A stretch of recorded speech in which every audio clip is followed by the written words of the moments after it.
Alhamdulillahirabbil alamin wassalatu wassalamu ala asyrafil anbiya'i wal mursalin wa ala alihi wa sahbihi ajma'in. Subhanaka la 'ilma lana illa ma 'allamtana innaka antal 'alimul hakim. Rabbi shrah li sadri wa yassir li amri wahlul 'uqdatam min lisani yafqahu qawli. Subhanaka la 'ilma lana illa ma 'allamtana innaka antal 'alimul hakim. Wa la haula wa la quwwata illa billahil 'aliyyil 'azim. Amma ba'd. Alhamdulillah sudah jemaah, moga-moga kita dirahmati Allah Subhanahu wa taala. Jadi alhamdulillah hari ini cuti dan Tuan Imam jemput saya esok. Dia kata esok cuti di Bali. Jadi saya kata bukan esok 22, saya kata aku dah, dia kata dah, dia kata 23, dia kata dalam kalender 23. Saya pun diam, tak kata apa lah. Tapi saya yakin 22 yang aku. Sebab tu Imam tengok kalender, saya tak tengok kalender. Tapi saya tanya orang alim dalam agama itu. Orang alim dalam agama itu dia kata kalender tu silap. Kalender tu silap, dia kata. Itu masalah kita agama Hindu ni, dia kata kita tak ada badan yang kuasa macam jaki, macam jais, dia kata. Kalau orang Islam dia ada jais, dia ada jaki, dia declare hari apa yang senang, dia kata. Kita tak ada. Dia kata kuil sana declare hari ni, kuil ni declare hari ni, Tok Guru ni, dia berkata Tok Guru juga, dia kata Tok Guru ni kata hari ni, Tok Guru ni kata hari ni, kan? Jadi masalah macam tu, dia kata. Tapi dia kata hari Rabu, dia kata 22 hari bulan, bukan hari Khamis, ya. Tu Imam Narujuk terkuh dalam agama itu. Baik, saya nak sebut sikit satu firman Allah Subhanahu wa taala. Allah Subhanahu wa taala sebut tentang sifat golongan sebahagian daripada golongan ahli kitab. Sebahagian daripada golongan ahli kitab ada yang Allah taala sebut dengan nama, dengan benda yang baik, dan ada yang Allah taala sebut dengan benda yang tidak baik, ya. Misalnya dalam surah Al-Imran, Allah Subhanahu wa taala sebut tentang golongan ahli kitab, golongan Yahudi, golongan Bani Israel. Ya, golongan Bani Israel. Dia Allah taala kecam bukan kerana dia Yahudi. Allah taala kecam dia bukan kerana dia Bani Israel. Bukan kerana bangsa dia, bukan kerana nama dia Israel. Sebab Israel ni makna baik. Maknanya baik. Israel ni maknanya Abdullah. Israel ni maknanya Abdullah. Jadi kalau orang kata hang ni Israel, alhamdulillah lah Tuhan. Sebab apa? Hang Israel makna hang ni hamba Allah. Hang ni hamba Allah, Israel. Dan Israel ni juga adalah nama ataupun gelaran kepada Nabi Yaqub alaihi salam.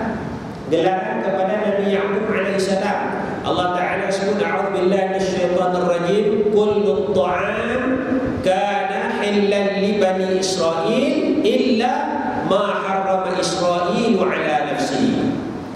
Kullu ta'am, setiap makanan itu adalah halal. Semua makanan itu adalah halal bagi Bani Israel, bagi anak cucu Israel. Semua makanan adalah halal. Setiap makanan adalah halal, illa melainkan ma harrama Israel ala nafsi, melainkan apa yang Israel haramkan ke atas dirinya.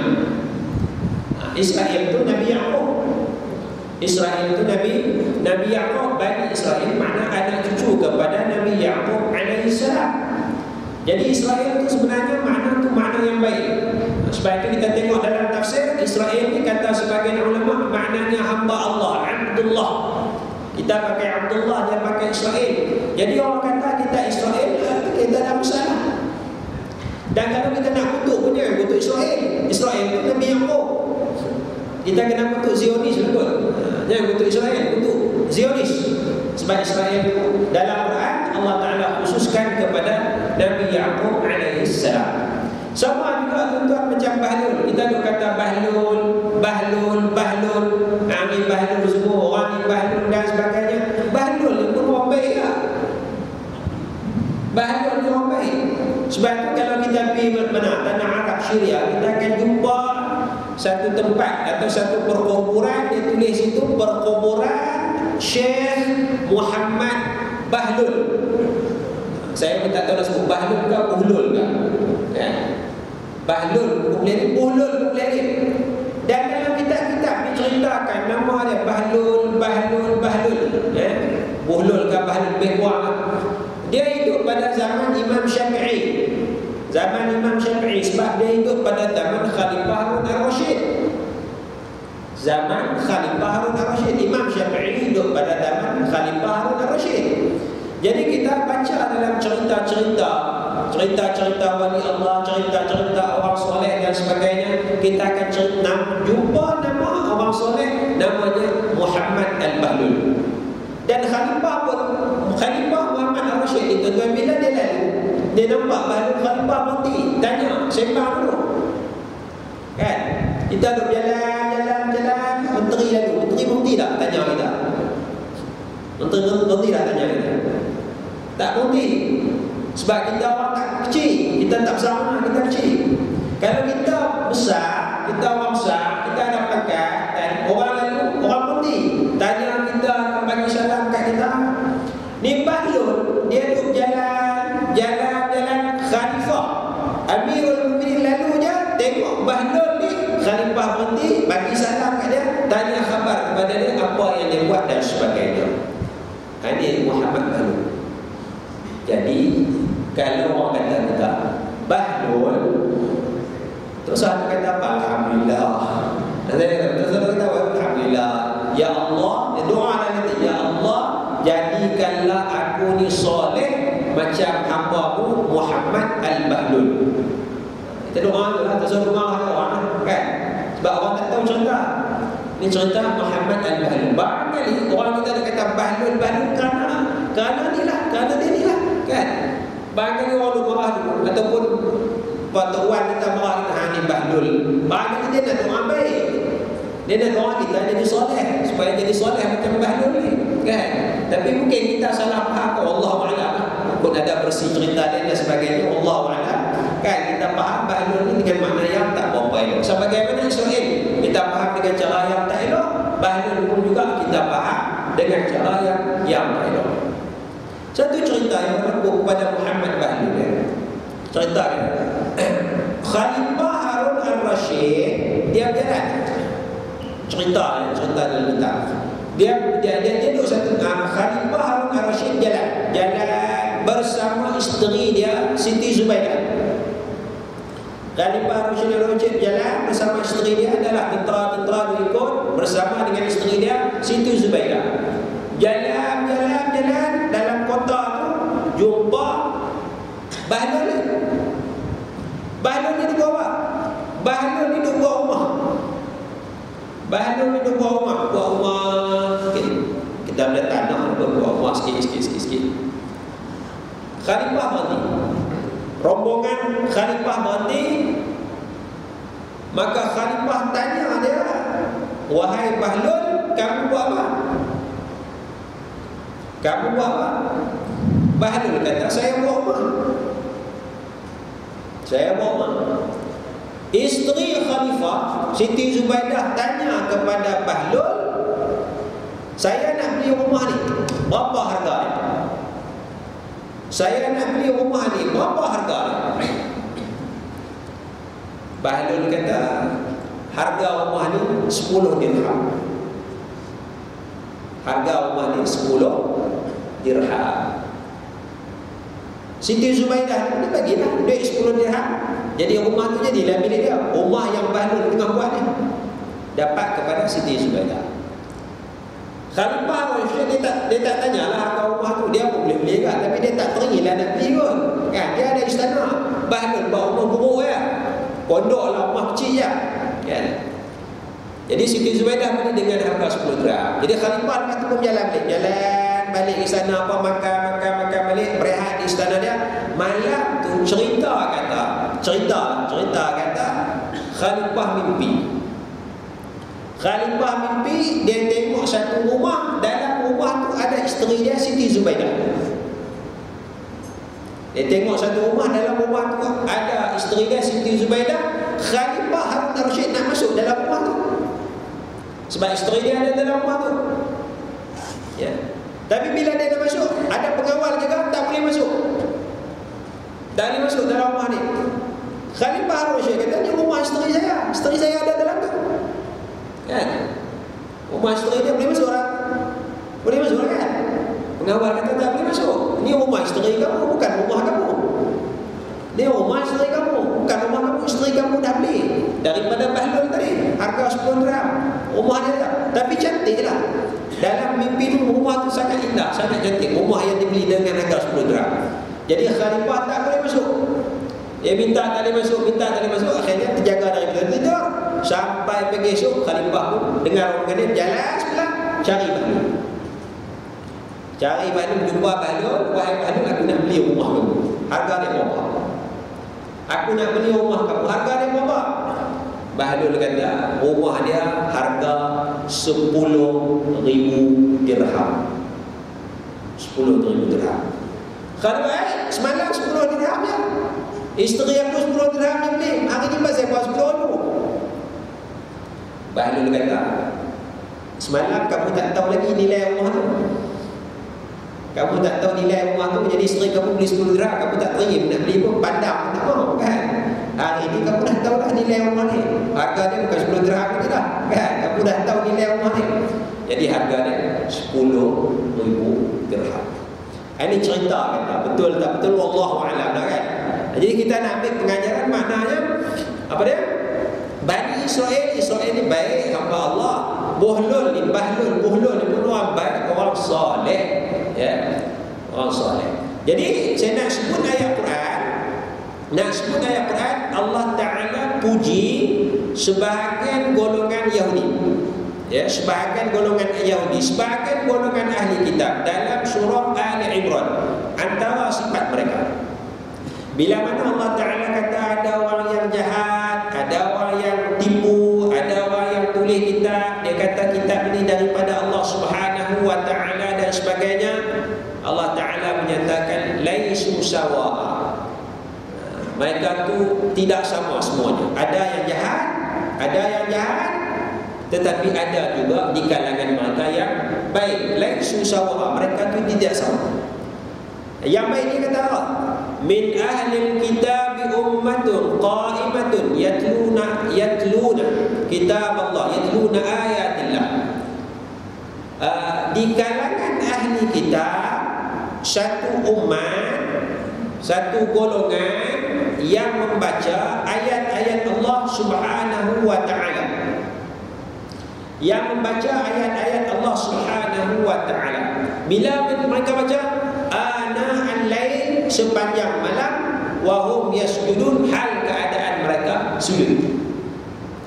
Jadi Allah Ta'ala puji dalam ayat ini satu golongan daripada Bani Israel, daripada golongan ahli kitab. Mereka ini yatluna, membaca ayat-ayat Allah Subhanahu wa Ta'ala. Maka kita nak jadi baik, kita nak jadi soleh, kita nak jadi hamba Allah Subhanahu wa Ta'ala, kita juga nak kena selalu membaca Al-Quran. Kita kena selalu membaca Al-Quran. Yatluna, mereka membaca ayat-ayat Allah Subhanahu wa Ta'ala, memahami Al-Quran Al-Karim.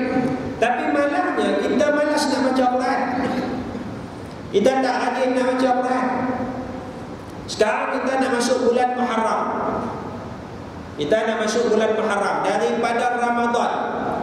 Daripada Ramadan kita rajin baca Quran, kita boleh baca Quran bulan Ramadan. Bagaimana dengan bulan Syawal? Bagaimana Dzulqa'dah? Bagaimana Dzulhijjah? Dan Ramadan, Syawal, Dzulqa'dah, Dzulhijjah. Itu kan 3 bulan ni. Bulan Ramadan kita khatam Quran sekali. 3 bulan ni. Syawal, Dzulqa'dah, Dzulhijjah. Siapa yang dah khatam Quran dalam tempoh 3 3 bulan. Angkat tangan sikit, tunjuk sikit lah. Tunjuk sikit. Kan angkat tinggi. Ya. Ya. Mungkin ada yang khatam. Tapi mungkin banyak lagi yang tak khatam, mungkin banyak lagi yang baca Quran tak berapa sungguh dalam tempoh 3 bulan ni. Jadi dia baca Quran hanya sekadar pada bulan Ramadan. Bagaimana sifat ni? Sifat mereka sentiasa membaca Al-Quran Karim. Allah Ta'ala kata ana al-lail, sepanjang malam. Tiap-tiap malam baca Al-Quran. Selalu baca Al-Quran Karim. Pasal apa kita malas nak baca Quran? Pasal apa kita segan nak baca Quran? Pasal apa bila kita baca Quran kita rasa jemu, kita rasa cemui. Kita rasa jemu nak baca Quran. Tengok sikit Quran 5 minit tak larat, dah letih dah nak baca Quran. Kita tengok sahabat tak ada masalah. Tengok sahabat kaki satu-satu kita boleh analisa demikian kan. Kadang-kadang saya tengok orang kalau hari Minggu ke hari Jumaat orang kan beli satu sahabat, orang beli 2-3 sahabat. Kan? Ni bagi pasar-pasar pergi 2-3 sahabat balik dia baca tu je. Sedangkan berita lebih kurang sama kan. Kan? Tapi pasal apa dia beli banyak? Dia beli yang ni yang apa yang utama, yang sampingan yang kecil-kecil ni. Beli berita sama pula, dia baca. Dalam sahabat ni dia kata macam ni, dalam sahabat ni dia kata macam ni. Boleh habis masa 1 jam setengah, 2 jam duduk baca surah khabar. Bukan kata salah, tak salah. Tapi pasal apa bila kita nak baca Quran 2-5 minit, kita muasa malas nanti. Cukuplah. Sedangkan dalam ayat ni Allah Ta'ala kata mereka membaca Al-Quran ana al-lail, sepanjang malam. Maknanya kita nak faham selalu membaca Al-Quran. Di sini apa sebab kita malas nak baca Quran, kita rasa segan nak baca Quran? Kata Abdullah bin Mas'ud radhiyallahu anhu. Kata Abdullah bin Mas'ud radhiyallahu anhu, dia kata law tahurat qulubuna ma syabi'na min kalami rabbina. Kata sahabat Nabi Abdullah bin Mas'ud radhiyallahu anhu, dia kata kalaulah hati kita ni bersih, kalaulah hati kita ni suci, law tahurat qulubuna, kalau hati kita bersih, hati kita suci, hati kita tak ada sifat-sifat yang tak elok, tak ada sifat yang mazmumah, ma syabi'na min kalami rabbina, maka kita tidak akan rasa kenyang daripada ayat-ayat Allah Subhanahu wa ta'ala. Kalau hati kita bersih, kalau hati kita suci, kita tak akan kenyang. Mana kita nak baca lagi. Kan? Masalah kita rasa kenyang cepat, baca 5 minit cukup, rasa kenyang memadai. Pasal apa? Pasal hati kita tak bersih. Kita faham daripada kata Abdullah bin Mas'ud, hati kita tak bersih, hati kita kotor. Kotor dengan sifat-sifat yang tak elok, kotor dengan sifat yang keji. Kita ada hasad dengki kepada orang, kita ada rasa nak marah ke orang, kita ada sifat nak kutuk orang, bukan nak kutuk kita, memang kutuk orang. Kan? Kita ada sifat nak menjatuh orang, kita ada sifat bagaimana nak perkenalkan orang. Kita ada sifat suka mencari kesalahan orang, kita ada sifat suka nak menyesatkan orang. Bahkan kadang-kadang ada sifat di kalangan kita sampai nak mengkafirkan orang. Ada. Dia nak mengkafirkan orang, dia bukan kafirkan orang yang kafir. Dia nak mengkafirkan orang Islam, orang Islam yang baca Quran dan orang Islam yang sembahyang macam dia juga. Tapi kerana salah faham sikit, kerana beza faham sikit, sampai dia nak kata kafir. Kan? Sama macam isu anjing tu. Saya pun fikir macam mana isu sentuh anjing ni boleh ancam akidah. Saya tak nampak, Allah Alam saya tak nampak. Duk baca dalam surah Abang, isu sentuh anjing ni dalam surah Abang, tak tahulah tajuk surah Abang. Apa sentuh anjing mengancam akidah umat Islam. Wallahu Alam saya tak nampak. Pasal apa nak kacau bab akidah tu? Sentuh anjing tu bab fiqh. Dia bukan sampai bab akidah, sentuh anjing bab fiqh. Kan? Kalau sentuh tu kotor, najis. Dalam mazhab Imam Syafi'i, dalam mazhab majoriti ulama, najis sentuh je lah. Kan? Bukan kata sampai yang rosak akidah, sampai sentuh anjing rosak akidah, jadi kafir. Tak ada kan? Tak Tak ada. Bab fiqah lah. Bab fiqah. Dia bab fiqah jangan kacau bab akidah. Bab akidah, bab beriman kepada Allah, bab beriman kepada akhirat. Tak, mungkin dia kata, tak, dia sentuh anjing tu dia lawan perintah Allah. Allah Ta'ala tak bagi sentuh anjing. Mana ada dalam Quran Allah Ta'ala tak bagi sentuh anjing? Tak ada dalam Quran. Bahkan dalam Quran anjing disebut dengan sebagai binatang peliharaan untuk kita jadikan binatang perburuan kita tu. Mukallibina tu'allimunahunna mimma 'allamakumullah. Binatang perburuan kita ada pergi menembak dan sebagainya. Kita belah anjing tu pergi tangkap burung yang kita tembak. Anjing tu pergi tangkap busa yang kita tembak. Anjing tak ada masalah kan? Fakulu mimma amsakna 'alaikum, makan benda-benda yang anjing kamu tangkap untuk kamu. Dia tangkap burung tu dia bawa kita, bukan dia makan kat dia. Kalau dia makan kat dia jangankan, bagi dia tu rezeki dia tu. Tapi kalau dia tangkap untuk kita, ambil, halal, tak ada masalah dalam Quran. Jadi pasal apa nak sentuh anjing sampai rosak akidah? Yalah, kita pun tak setuju lah peluk cium tu, kita tak mau lah kan. Tapi nak pergi sentuh anjing tu sampai rosak akidah pasal apa? Sebut dari situ fiqah sudah. Fiqah lain, akidah lain. Ya, fiqah lain, akidah lain. Ini kadang-kadang wallahu a'lam tak nampak kecermatan kita nak meletakkan sesuatu hukum. Ni kadang-kadang sampai tanda ni masalah hati kita. Ya, masalah hati kita. Ada satu orang, dia buat satu tulisan. Dia buat satu tulisan, dia kaji aliran pemikiran. Lebih kuranglah aliran pemikiran ulama A dibandingkan dengan aliran pemikiran ulama B. Aliran pemikiran ataupun aliran akidah ulama A dibandingkan dengan aliran akidah ulama B. Jadi dia ceritalah tulisan ni. Tulisan dia kepada saya cerita, saya tanya tentang apa yang dia tulis, dia cerita-ceritanya. Saya tanya dia, apa keputusan yang kamu dapat? Hasil tulisan kamu ni, kamu duk kaji sikit-sikit ni, apa yang kamu dapat? Maka orang yang tulis ni dia kata, hasil kajian dia kata, aliran akidah ulama A, aliran akidah ulama A betul, dan aliran akidah ulama B ni tak betul.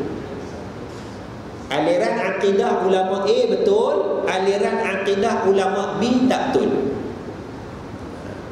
Saya kata okeylah, tak ada masalah, boleh terima lah. Boleh terima Maknanya ulama ni betul, ulama ni tak betul, tak ada masalah, kita boleh terima. Saya tanya lagi satu soalan pada dia, adakah ulama B ni yang tak betul ni, ulama B yang kamu kata tak betul ni, adakah ulama B ni kafir? Adakah ulama B yang kamu kata aliran akidah dia tak betul, adakah dia kafir? Orang ni jawab, ya, kafir. Kafir. Ini satu perkara yang berat. Satu perkara yang berat. Dia berani sampai tak berani menghukum kafir. Sedangkan yang dia hukum kafir itu ulama. Ulama yang kita kenal, hafal Quran, yang menulis berpuluh-puluh buah kitab tulisan itu jadi rojokan ulama-ulama yang lain. Dia ni jadi mufti di satu negeri. Tiba-tiba orang yang buat kajian ni dia kata ulama ni kafir. Sedangkan dia kaji bukan kaji akidah, dia kaji aliran akidah lain. Akidah lain, aliran akidah lain, aliran akidah lain, aliran kan? Akidah sama. Akidah dalam ayat yang kita nak bicarakan, akidah ni sama. Yu'minuna billahi wal yaumil akhir wa ya'muruna bil ma'ruf wa yanhauna 'anil munkar. Mereka beriman kepada Allah, mereka beriman kepada hari akhirat. Beriman kepada Allah, beriman kepada hari akhirat. Itu akidah kita. Kan? Alif lam mim, dzalikal kitabu la raiba fihi hudan lil muttaqin alladzina yu'minuna bil ghaib.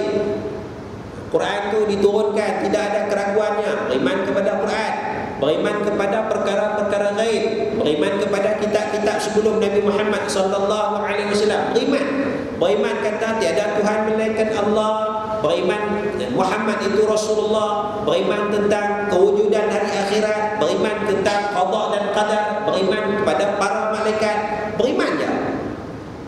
Tapi detail nanti mungkin ada beza sikit-sikit. Ya. Contoh kita beriman bab hari akhirat, kita beriman syurga dengan neraka. Kita beriman syurga dengan neraka. Saya nak tanya, syurga neraka ni ada ke tak ada lagi? Kita beriman hari akhirat, dalam komponen hari akhirat tu dia ada bab syurga neraka. Soalan saya, syurga neraka ada ke tak ada lagi? Macam mana nak masuk syurga? Syurga tak tahu ada tak ada lagi. Ada ulama kata syurga dah ada dah. Syurga yang akan dimasuki nanti ni dah ada dah, siap dah. Syurga dah ada dah. Ada ulama kata syurga tak ada lagi. Syurga tak kuat lagi. Ya. Ada dua pendapat. Ada ulama kata syurga dah ada dah. Ada ulama kata syurga tak ada lagi.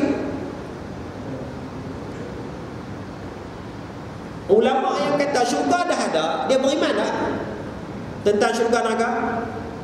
Dia beriman dan dia kata syurga dah ada dah. Ulama yang kata syurga tak kuat lagi, tak ada lagi, dia beriman tak? Dia beriman syurga tu ada, tapi tak kuat lagi.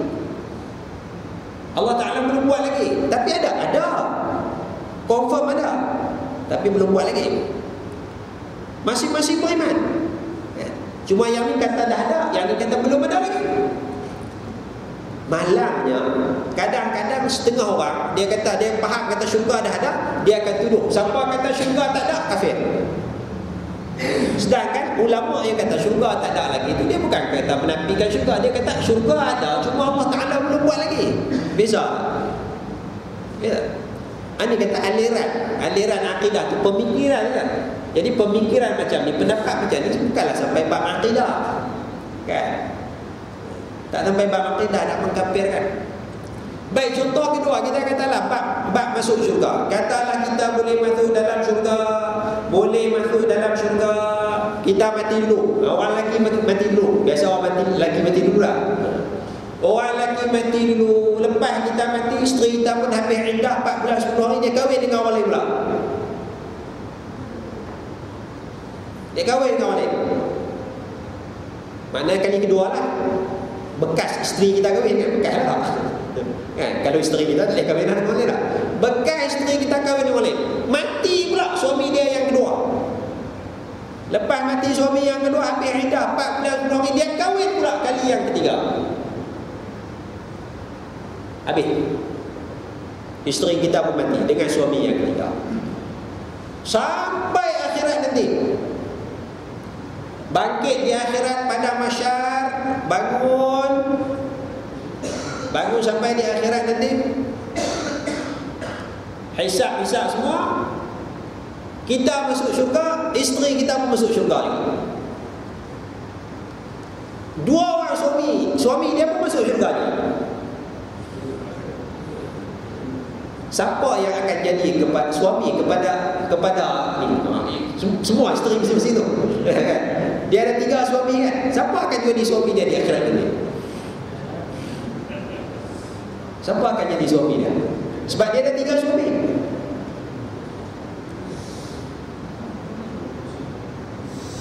Ada ulama kata suami yang pertama.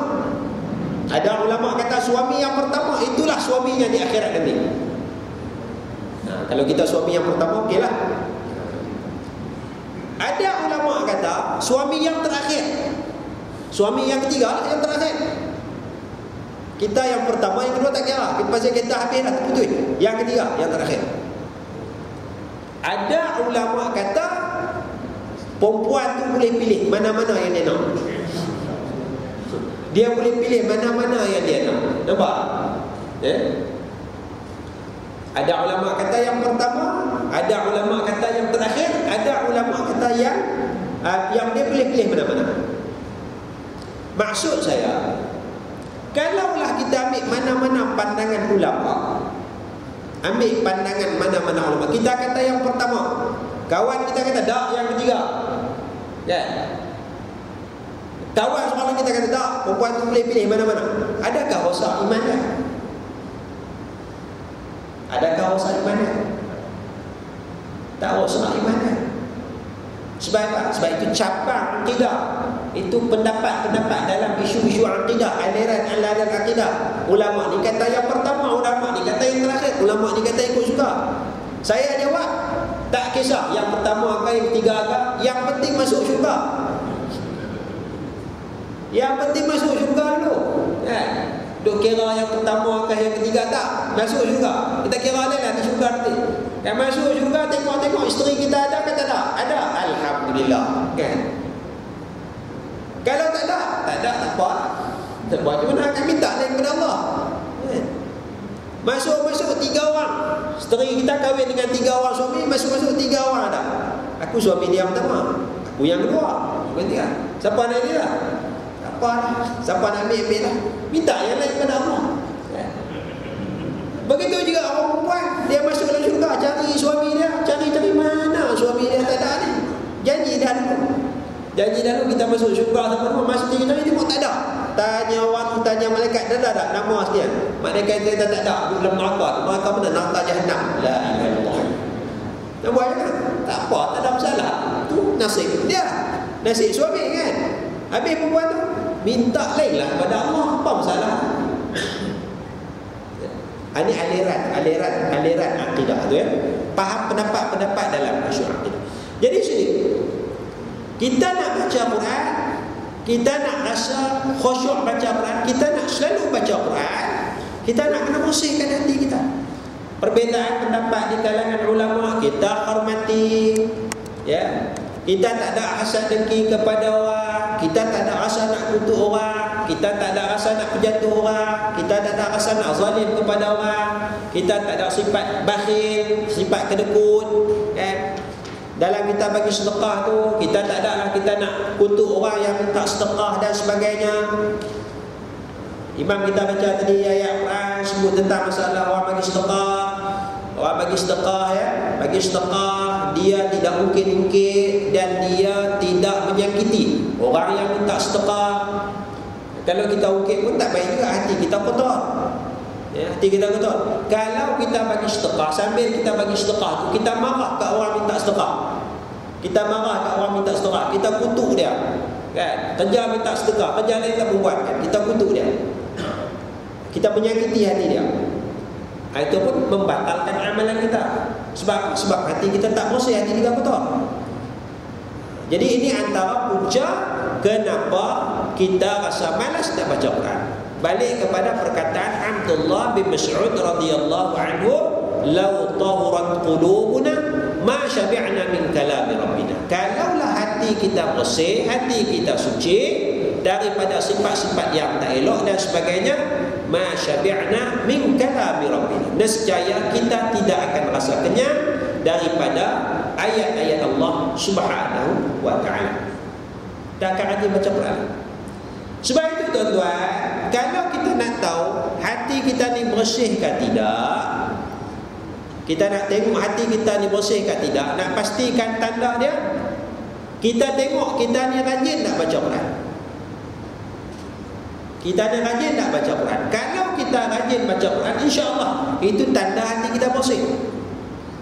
Sebab itu pasal apa bulan Ramadan kita suka baca Quran, kita rajin baca Quran. Barangkali hati kita bersih. Siang kita puasa, bila kita puasa kita pun tak buat benda-benda yang tak elok. Sebab apa? Sebab bulan Ramadan ni nak buat benda yang tak elok tak seronok juga kan. So kita tahan. Malam tu pula kita semayang tarawih sampai 8 rakaat, gagah lagi sampai 20 rakaat. Pagi esoknya kita bangun tahajud, kita makan sahur, istighfar, lepas subuh-subuh tu semayang semua berjemaah. So program 1 bulan tu dia didik hati kita jadi baik. Jadi kita rasa seronok nak baca Quran. Lepas tarawih boleh duduk tadarus, lepas semayang subuh boleh duduk tadarus Quran, duduk saja-saja boleh baca Quran. Sebab apa? Sebab hati kita bersih. Kan? Tanda hati kita bersih. Habis bulan Ramadan, program tu dah kurang. Program tu dah kurang kan. Dengan macam-macam maksiat, dengan makanan banyak yang masuk dalam perut kita dan sebagainya, benda-benda yang tak elok yang mula masuk. Jadi hati kita makin kotor. Jadi kita mulalah malas nak baca Quran. Kita mula nak malas nak baca Quran. Jadi tanda hati kita bersih, sama ada kita rajin baca Quran ataupun tidak. Begitu juga kata para ulama, kalau kita nak bangun tahajud, cara dia, kita pastikan bersihkan diri kita daripada maksiat pada siang hari. Bersihkan diri kita daripada maksiat pada siang hari. Makna siang hari, katalah hari ni kita jaga elok pandangan mata kita, hati kita tak buat maksiat-maksiat. Kalau kita terbuat pun, kita cepat-cepat istighfar kepada Allah, insya-Allah besok kita nak bangun tahajud itu senang. Tapi kalau hari ni kita buat maksiat, walaupun kita kunci jam pukul 4.30 nak bangun sembahyang tahajud, mungkin kita jaga, mungkin kita tak jaga. Kalau kita jaga pun, kita tekan balik loceng kita tu, awal lagi ni, terlena balik. Sebab apa? Sebab hati kita kotor. Kita susah nak bangun tahajud. Jadi kalau kita boleh bangun tahajud, insya-Allah itu tanda hati kita bersih. Kalau kita tak boleh bangun tahajud, walaupun kita tidur awal pukul 10:30 dah tidur, tapi tak boleh bangun tahajud, itu petanda hati kita kotor, hati kita tak bersih. Sebagaimana kita boleh baca Quran banyak, suka baca Quran, rajin baca Quran, itu juga tanda hati kita bersih. Ya, lau tawrat qulubuna, kalau hati kita bersih, ma syabi'na min kalami rabbina, nescaya kita tidak kenyang daripada perkataan Tuhan kita, daripada kalam Allah, ayat-ayat Al-Quran.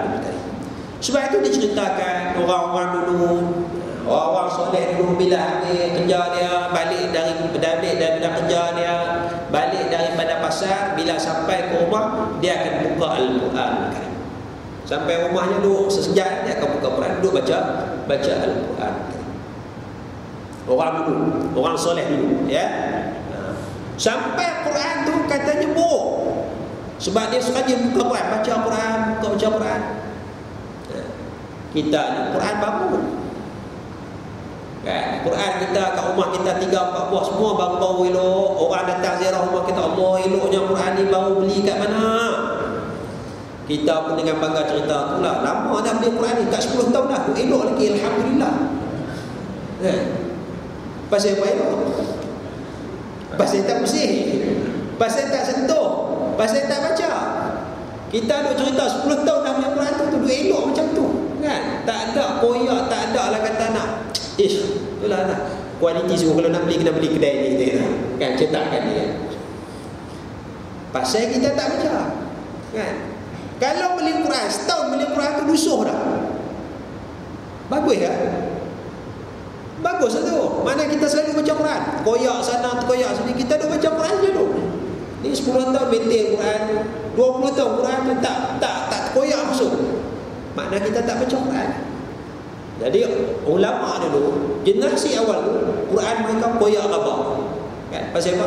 Pasal mereka sentiasa membaca Al-Quranul Karim, ya. Jadi sini sifat yang baik, sifat yang Allah Ta'ala puji kepada sebahagian ahli kitab, min ahli kitab ummatun qa'imatun, sebahagian daripada ahli kitab itu mereka berdiri membaca ayat-ayat Allah Subhanahu wa Ta'ala. Bila mereka baca, ana al-lail, sepanjang malam. Sepanjang malam. Makna malam lepas sembahyang Isyak lah kita kata, pukul 10 sampailah ke pagi, nak sentiasa membaca Al-Quran.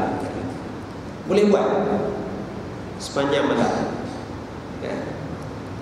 Kita baca cerita Imam Abu Hanifah. Cerita Imam Abu Hanifah, malam jaga kan.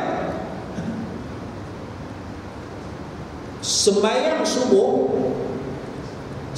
subuh dia, wuduk dia, sembahyang subuh tu adalah wuduk sembahyang Isyak.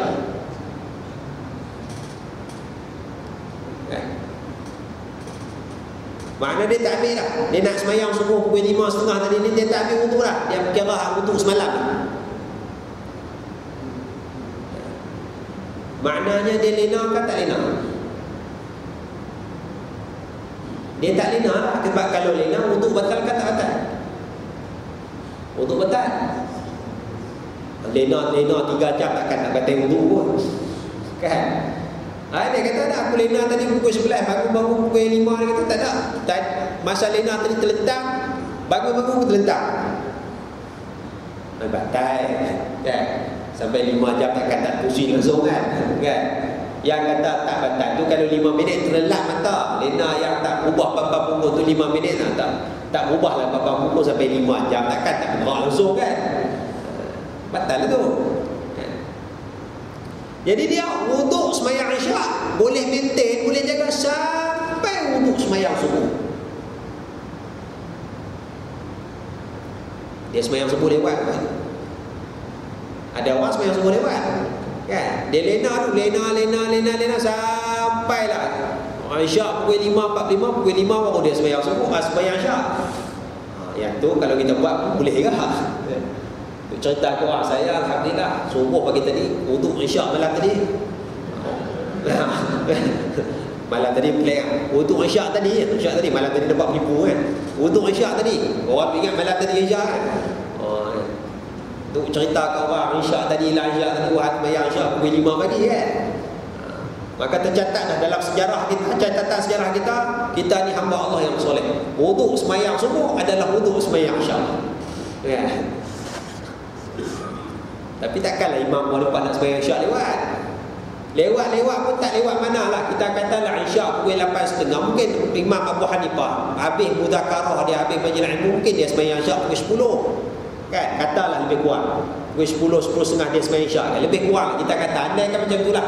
Zaman tu pun tak ada jam lagi kan, tapi kita andaikan macam tu. Jadi katalah dia sembahyang Isyak pukul 10, pukul 10.30 malam, subuh pagi esok pukul 4.30 kan. Berapa jam pun dia jaga wuduk dia kan? Berapa lama dia tak lena kalau dia terkelap sekali gitu kan? Dia kerja apa? Kerja muzakarah ilmu, kerja tengok kitab dia, kerja baca Quran, kerja sembahyang. Tu kata ana al-lail, sepanjang malam tu dia nak dapat pujian daripada Allah Subhanahu wa taala. Yatluna ayatillah, membaca ayat-ayat Allah ana al-lail, sepanjang malam. Ya, kita tak mampu nak buat. Ya. Jadi kalau kita tak mampu nak buat semuanya, kita buatlah sebahagiannya. Ma la yudraku kullu, la yudraku kullu. Benda yang kita tak dapat buat semua, tak mampu nak buat semua, nak baca Quran sepanjang malam daripada pukul 10, pukul 11 malam sampai subuh, kita tak mampu buat semua. Janganlah kita tinggalkan semua. Kaedahnya mudah saja tuan-tuan. Kaedahnya kita buat hujung, kita buat yang awal. Kita buat yang hujung, kita buat yang awal. Buat macam mana? Berdasarkan satu hadis Nabi SAW, Nabi sebut kepada kita, sesiapa yang salat Isyak berjamaah, sesiapa yang salat Isyak berjamaah, baginya pahala menghidupkan separuh malam. Sesiapa yang salat Isyak berjamaah, baginya pahala menghidupkan separuh malam. Mafhum satu hadis. Kita salat Isyak berjamaah, separuh malam tu kita sudah hidupkan dengan ibadat.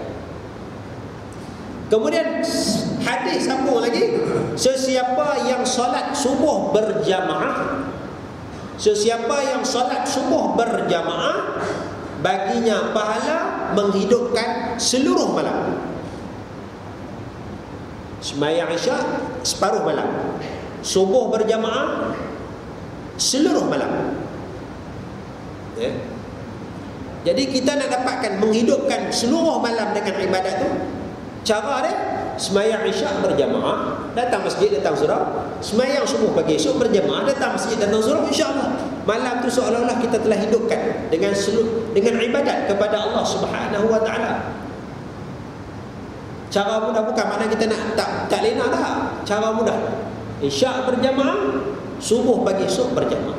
Seluruh malam itu telah kita hidupkan dengan ibadat kepada Allah. Begitu juga kita pegang kepada hadis ni. Bagaimana kalau kita nak dapat pahala membaca Al-Quran sepanjang malam? Semayang Isyak berjamaah, balik rumah kita baca Quran. Sebelum tidur kita baca Quran. Ambil masa 15 minit baca Quran. Kalau rajin lagi 20 minit, kalau rajin lagi setengah jam baca Quran. Tengok mana baca Quran. Penghujung sebelum kita tidur kita baca Quran, lepas itu kita tidur. Bagi esok kita bangun tahajud, istighfar, kita sambung baca Quran. Kemudian kita salat subuh berjamaah. Nabi sebut salat Isyak berjamaah separuh malam, subuh berjamaah seluruh malam. Kita baca Quran sebelum kita tidur, dan kita bangun dan pagi ni pun kita baca Quran. Jadi kita harapkan kita telah membaca Al-Quran seluruh malam. Kita harapkan. Saya tak kata kita dapat seluruh malam tu tak, tapi kita harapkan kita telah membaca Al-Quran seluruh malam, sepanjang malam tu kita baca Al-Quran. Kita harapkan. Sebab apa? Sebab Allah Ta'ala boleh bagi kepada kita. Ya. Ini baca Al-Quran. Baca Al-Quran ya. Baik, baca Al-Quran juga dalam ayat ini sebut kepada kita wahum yasjudun, hal keadaan mereka sujud. Mereka baca Al-Quran dalam solat, ya. Baca Al-Quran bagi perhatian. Sebab kita baca dalam solat, bila dalam solat ni kita kena bagi perhatian. Kita kena khusyuk dalam solat. Kita kena bagi perhatian, khusyuk dalam solat. Sebab itu satu hadis Nabi sallallahu alaihi wasallam sebut kepada kita. Nabi sebut dalam surah Fatihah yang kita baca, bila mana kita kata alhamdulillahirabbil alamin, malaikat jawab kepada kita.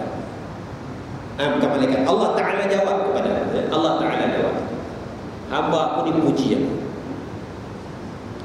Bila kita kata maliki yaumiddin, Allah Ta'ala jawab. Ini pada langkah ayat alhamdulillahirabbil alamin.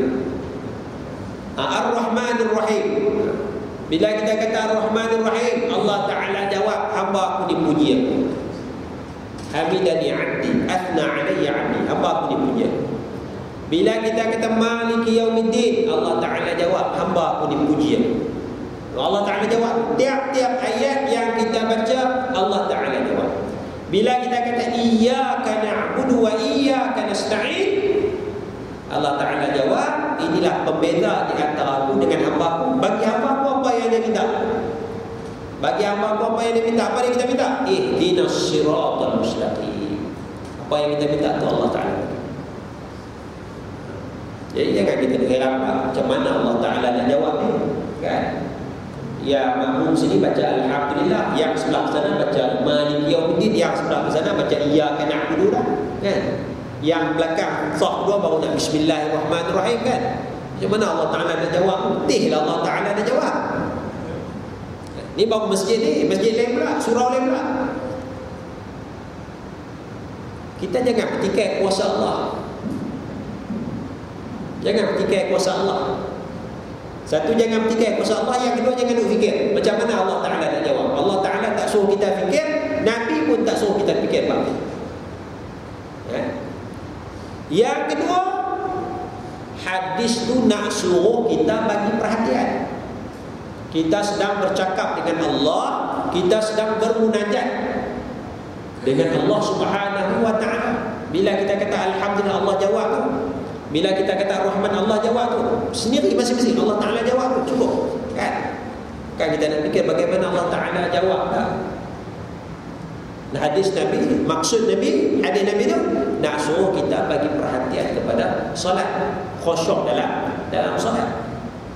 Jadi solat kita khusyuk, bacaan Quran pun kita kena khusyuk, yakni kita kena faham, kita kena tadabbur apa yang kita baca. Barulah kita mendapat pahala yang besar. Barulah Al-Quran itu insya-Allah akan menjadi panduan hidayah kepada kita, ya. Jadi tuan-tuan, puan-puan sekalian jemaah, moga-moga kita dirahmati Allah Subhanahu wa Ta'ala.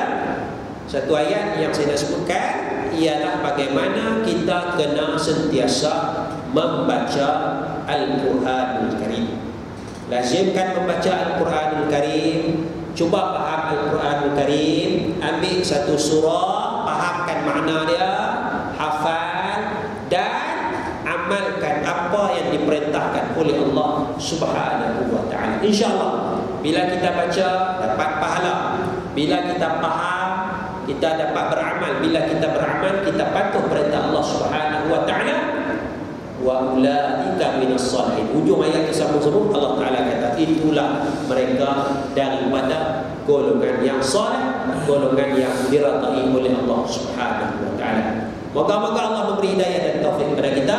Sama-sama kita tingkatkan bacaan Al-Quran kita, banyakkan bacaan Al-Quran kita sebagaimana yang Allah Taala sebut, baca Al-Quran ana al-lail sepanjang malam. Ya, insya-Allah cukup sekadar itu untuk pagi ini. Matahari pun cerah nampak dah tu. Boleh balik dah insya-Allah. Wallahu a'la wa a'lam bis-shawab. Wassalamu alaikum warahmatullahi wabarakatuh. La ilaha illallah Muhammadur Rasulullah sallallahu alaihi wasallam.